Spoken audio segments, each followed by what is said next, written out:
మంచిర్యాల జిల్లా బెల్లంపల్లి పట్టణం మున్సిపాలిటీ ఆధ్వర్యంలో పట్టణం పరిశుభ్రంగా ఉండే విధంగా 5 రోజుల ప్రణాళిక ఏర్పాటు చేసి రోజు ఒక కార్యక్రమాన్ని చేపట్టాలని, దానికి పట్టణ ప్రజానీకం సహకారం అందించాలని, అవగాహన కోసం స్వచ్ఛదనం పచ్చదనం అనే కార్యక్రమాన్ని చేపట్టడం జరిగింది. కార్యక్రమానికి పాత మున్సిపాలిటీ కార్యాలయం నుండి కాంట చౌరస్తా వరకు అవగాహన ర్యాలీని చేపట్టడం జరిగింది. కార్యక్రమానికి చైర్మన్, కౌన్సిలర్లు, మెప్మా సిబ్బంది, అంగన్వాడీ ఆశా కార్యకర్తలు, పరిశుద్ధ కార్మికులు కూడా పాల్గొన్నారు. ఈ సందర్భంగా చైర్మన్ జక్కుల శ్వేత మాట్లాడుతూ 5 రోజుల పాటు జరిగే స్వచ్ఛదనం పచ్చదనం అనే కార్యక్రమంలో చెత్త బండ్లలో చెత్త వేసే విధంగా అవగాహన కల్పించడం, ఇంటి నుంచి మొక్కలు నాటే విధంగా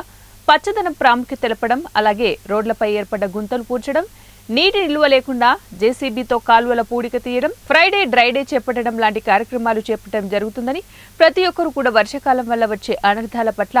అవగాహన కలిగి వ్యాధులు ప్రబలకుండా జాగ్రత్తలు తీసుకోవడం కోసం ఈ అవగాహన కార్యక్రమాన్ని చేపట్టడం జరిగిందన్నారు. ఈ రోజున 5వ తారీఖున అవగాహన ర్యాలీ ఏదైతే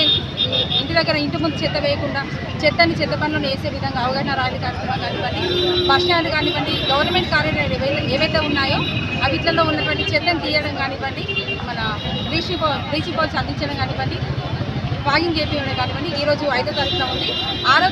తారీఖున మన బెల్లంపల్లి పట్టణంలో ఉన్నటువంటి వాటర్ ట్యాంకులు ఏవైతే ఉన్నాయో అవన్నిటినీ క్లోరినేషన్ చేపించడం కానివ్వండి, నీరు ఎందుకంటే ఇప్పుడు వర్షాకాలం కాబట్టి దోమలు లార్వా పెట్టి ఇబ్బందిగా ఉంటుంది కాబట్టి జ్వరాలు వస్తాయి కాబట్టి ఖచ్చితంగా క్లోరినేషన్ చేయించే కార్యక్రమం 6వ తారీఖున ఉండేటటువంటి కార్యక్రమం. 7వ తారీఖున ఏదైతే మన పెద్ద సలేజ్ లైన్లు ఏవైతే ఉన్నాయో వాటిని మన జేసీబీలతో వాటిని మొత్తం క్లీనింగ్